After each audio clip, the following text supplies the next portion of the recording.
Hello दोस्तों, तो आज हम हल करेंगे कक्षा 10th की प्रश्नावली 2.3 का तीसरा प्रश्न। और तीसरा प्रश्न हमें दिया है 3x की पावर 4 प्लस 6x की power 3 minus 2x square minus 10x minus 5 के अन्य सभी शून्यक ज्ञात कीजिए यदि इसके दो शून्यक √5/3 और -√5/3 है। तो दोस्तों यहाँ पर हमें इस बहुपद के दो शून्यक दिए हैं और यहाँ लिखा है कि अन्य सभी शून्यक ज्ञात कीजिए। तो सबसे पहले तो हमें ये पता होना चाहिए कि इस बहुपद के कितने शून्यक होंगे। तो देखो x की जो सबसे बड़ी घात होती है उतने ही हमारे शून्यक होते हैं। ठीक है, यहाँ पे x की जो सबसे बड़ी घात है वो कितनी है, 4 है।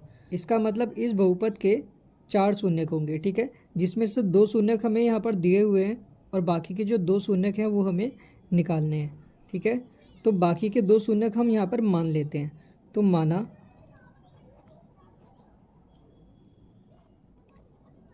अन्य दो शून्यक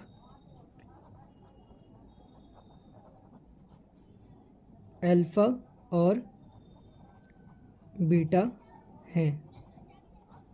ठीक है, अब हमारे पास टोटल 4 शून्यक हो गए, पहला ये, दूसरा ये, तीसरा ये और चौथा ये। और इस बहुपद के केवल 4 ही शून्यक होंगे। क्यों? क्योंकि इसकी x की जो सबसे बड़ी घात है वो कितनी है, 4 है। तो अब हम इसको किस तरह से लिख सकते हैं? हम इसे लिख सकते हैं इस तरह से, x minus alpha, x minus beta और तीसरा x माइनस ये वाला √5/3 और चौथा है x माइनस ये वाला जो हमें दिया हुआ है। ठीक है, तो यहाँ पे पहले से ही माइनस है तो इस माइनस की इस माइनस से गुणा होगी तो ये क्या बन जाएगा, प्लस बन जाएगा, प्लस √5/3 बराबर ये जो बहुपद दिया है ये इसके सामने आ जाएगा। 3x की पावर 4 प्लस 6x की पावर 3 माइनस 2x की पावर 2 माइनस 10x माइनस 5। अब आप में से कुछ बच्चे सोच रहे होंगे कि यहाँ पर मैंने ये इस तरह से क्यों लिखा है, तो ये मैं आपको समझा देता हूँ।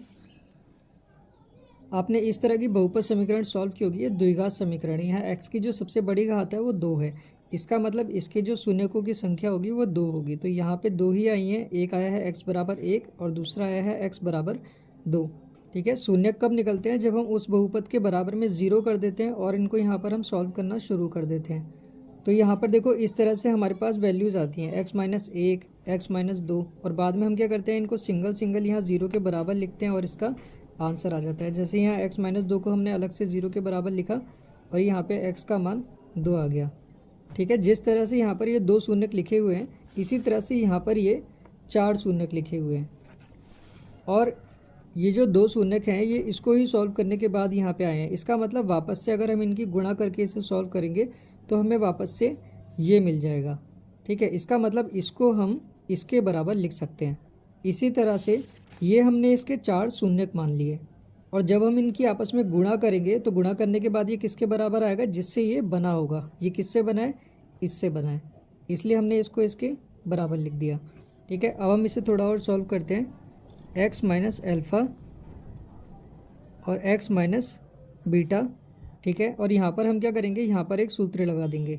सूत्र कौन सा, a प्लस बी और a माइनस बी क्या होता है, a square minus b square होता है। ठीक है, तो यहाँ पे सूत्र लग जाएगा, ये a हो गया और ये b हो गया, इन दोनों का स्क्वायर बन जाएगा x का स्क्वायर माइनस √5/3 का स्क्वायर बराबर 3x की पावर 4 प्लस 6x की पावर 3 माइनस 2x की पावर 2 माइनस 10x माइनस 5। तो अब यहाँ पे आ जाएगा x minus alpha, x minus beta और ये आ जाएगा x square minus under root से ये वर्ग कट जाएगा, क्या बचेगा, 5/3 बराबर 3x की पावर 4 प्लस 6x की पावर 3 माइनस 2x की पावर 2 माइनस 10x माइनस 5। और अब यहाँ पे क्या है, ये ब्रैकेट के अंदर जो है ये सब आपस में गुणा में है। ठीक है, और जो नंबर यहाँ गुणा में होता है वो जब इक्वल्स टू के उधर जाता है तो भाग में जाता है। ठीक है, तो यहाँ पे हम इसको इधर भेज देंगे तो यहाँ पे आ जाएगा x माइनस अल्फ़ा और x माइनस बीटा बराबर 3x की पावर 4 प्लस 6x की power 3 minus 2x² minus 10x minus 5 बटा x² माइनस 5/3। ठीक है, अब हम क्या करेंगे, ये यहाँ पर भाग में दिया हुआ है, इसका मतलब हम इसको इससे भाग करेंगे।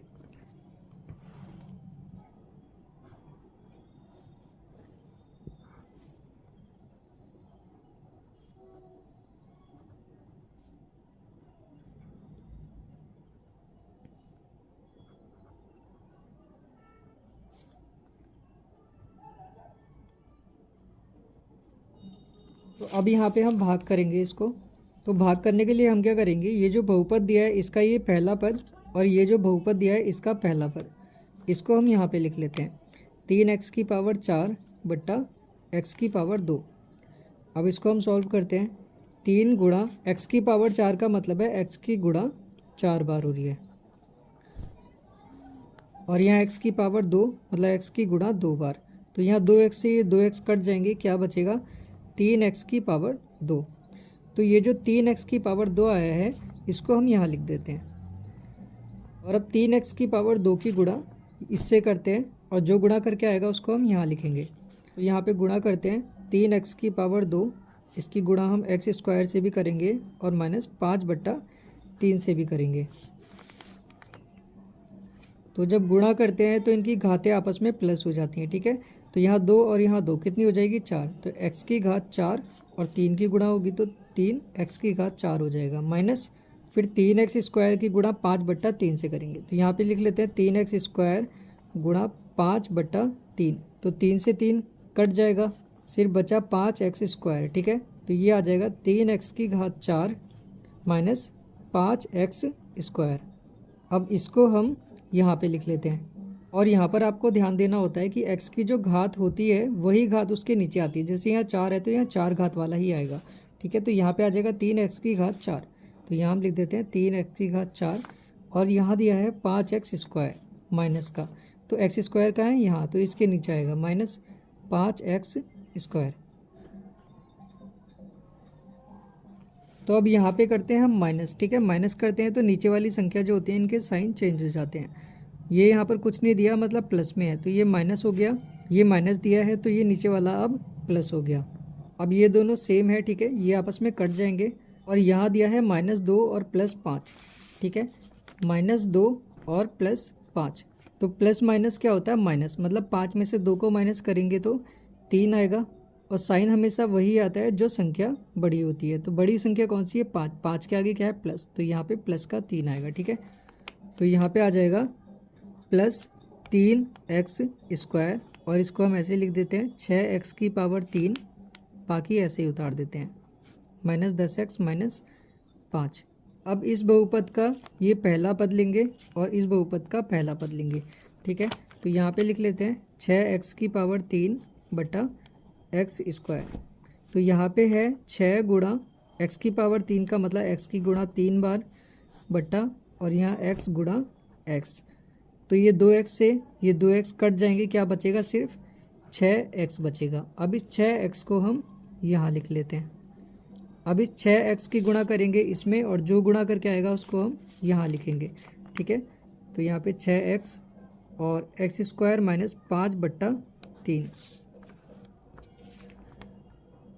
तो पहले इसमें गुणा करते हैं तो ये कितना आ जाएगा 6x की पावर, यहाँ 2 है और यहाँ कुछ नहीं दिया मतलब 1, तो कितनी हो जाएगी 3, फिर माइनस फिर 6x की गुणा 5/3 में 6x गुणा 5/3, तो इससे ये कट जाएगा 3 दूनी 6 और 5 दूनी 10। ठीक है, तो इसको हम यहाँ लिखते हैं 6x की पावर 3 माइनस, और इसका आ जाएगा 5 दूनी 10x। अब इसको हम यहाँ पे लिख लेते हैं, तो यहाँ आ जाएगा 6x की पावर 3 और यहाँ सिर्फ x दिया है तो इस x वाले के नीचे लिखेंगे। ठीक है, तो माइनस का 10x। अब नीचे वाली संख्या के साइन चेंज होंगे, ये माइनस हो जाएगा, ये माइनस में है, ये प्लस हो जाएगा। अब ये दोनों सेम है, ये कट जाएंगे।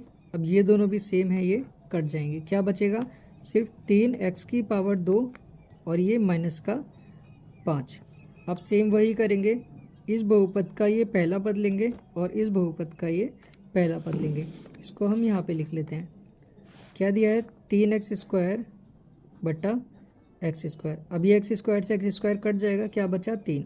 तो ये जो 3 है इसको अब हम यहाँ लिखेंगे और इस 3 की गुणा इसमें करेंगे और जो भी गुणा करके आएगा उसको हम यहाँ लिखेंगे। ठीक है, तो 3 और x² - 5 बट्टा 3।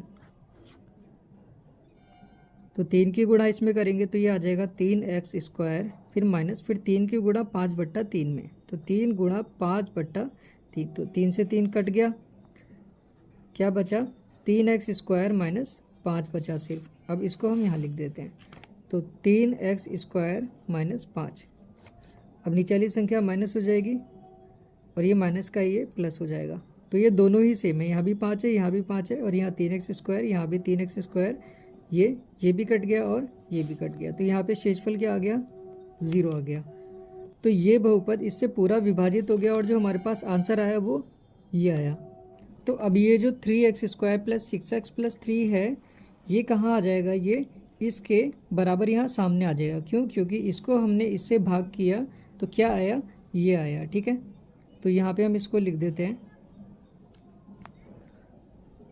x - अल्फ़ा और x - बीटा बराबर 3x² + 6x + 3। ठीक है, अब इसे हम सॉल्व कर लेते हैं। तो द्विघात समीकरण को कैसे सॉल्व करते हैं, इसकी और इसकी आपस में गुणा करते हैं। ठीक है, 3 × 3 कितना आ जाएगा, 9। अब ऐसी दो संख्याएं चाहिए होती हैं जिनकी गुणा करके ये 9 आए और उनका प्लस या माइनस करने पर ये बीच वाली संख्या है। तो ये कौन सी होंगी दो संख्याएं, ये 3 और 3 ही होंगी, क्योंकि इनकी गुणा करके कितना आता है 9, और अगर इन्हीं को प्लस किया जाएगा तो ये कितना आएगा 6, बीच वाली संख्या। ठीक है, अब इस 6 को हम इस 3 और 3 में तोड़ देंगे, तो यहाँ पे आ जाएगा 3x² प्लस इस 6 को हम क्या लिख सकते हैं, 3 + 3, और ये x यहाँ आ जाएगा +3 बराबर 3x² प्लस इस x के अंदर गुणा कर देंगे तो ये आ जाएगा 3x + 3x + 3। अब यहाँ से हम क्या करेंगे, उभयनिष्ठ लेंगे, तो यहाँ पर जो दोनों में कॉमन होगा वो उभयनिष्ठ आ जाएगा। यहाँ पर भी 3 दिया है, यहाँ पर भी 3 दिया है, यहाँ x दिया है, यहाँ भी x दिया है, तो 3 और x दोनों ही कॉमन आ जाएंगे। अब यहाँ से 3 और x तो चला गया, यहाँ x 2 थे। ठीक है, तो 1 x बच गया, प्लस यहाँ से 3 और x दोनों ही चलेगा, तो यहाँ कुछ नहीं बचा, इसका मतलब 1 बचा। अब इसी तरह से यहाँ पर भी 3 है और यहाँ पर भी 3 है, तो यहाँ से सिर्फ 3 ही कॉमन जाएगा। यहाँ से 3 चला गया, क्या बचा x, प्लस यहाँ से 3 चला गया, अब कुछ नहीं बचा, इसका मतलब 1 बच गया बराबर। तो अब यहाँ पे आ जाएगा, एक तो x + 1 और x + 1 यहाँ भी है, तो ये एक तो x + 1 आ गया। ठीक है, दूसरा क्या आएगा, 3x + 3, 3x + 3। ठीक है, यहाँ तक अब हमारा सॉल्व हो गया। अब एक चीज़ और देख लेते हैं। तो शून्यक निकालने के लिए हम क्या करते हैं, जो भी हमें बहुपद दिया होता है उसको हम 0 के बराबर लिख देते हैं। ठीक है, तो यहाँ पे ये है, इसको हमने अगर 0 के बराबर लिखेंगे तो ये वाला मान आएगा, इसको अगर हम 0 के बराबर लिखेंगे तो ये वाला मान आएगा। दो हमारे यहाँ पर शून्यक जो हमें पहले से दिए हुए थे, बाकी ये हमें नहीं दिए, तो इसको हम 0 के बराबर रखेंगे तो 2 शून्यक हमारे और भी निकल जाएंगे। ठीक है, तो यहाँ पे ये जो हमने निकाला है इसको अगर हम 0 के बराबर करेंगे तो बाकी के 2 शून्यक निकल जाएंगे, और इसका जो मान आया वो क्या आया, ये आया है। तो इसके अगर हम शून्यक निकालेंगे तो वो इनके ही शून्यक होंगे। ठीक है, तो हम क्या करेंगे, इसको 0 के बराबर लिख देते हैं। तो ये क्या आ जाएगा, x + 1 = 0, और दूसरी तरफ आ जाएगा 3x + 3 = 0। तो ये आ गया x बराबर +1 है, इधर आएगा तो -1, और यहाँ आ जाएगा 3x बराबर +3 है, इधर आएगा तो -3, x बराबर -3, और ये 3 यहाँ गुणा में दिया है तो यहाँ पे आएगा भाग में, तो ये कट जाएगा, इससे कितना आ जाएगा -1। तो ये आ गया x बराबर -1। तो बाकी के जो 2 शून्यक हैं वो क्या आ गए, -1 और -1। ठीक है, तो लास्ट में हम लिख सकते हैं, अतः इस बहुपद के अन्य 2 शून्यक -1 और -1 हैं, और 2 हमें पहले से दिए थे, तो टोटल कितने शून्यक हो गए, 4 शून्यक हो गए। आशा करता हूँ आपको समझ में आ गया होगा, और यदि अब भी कोई डाउट हो तो आप कमेंट में मुझसे पूछ सकते हैं।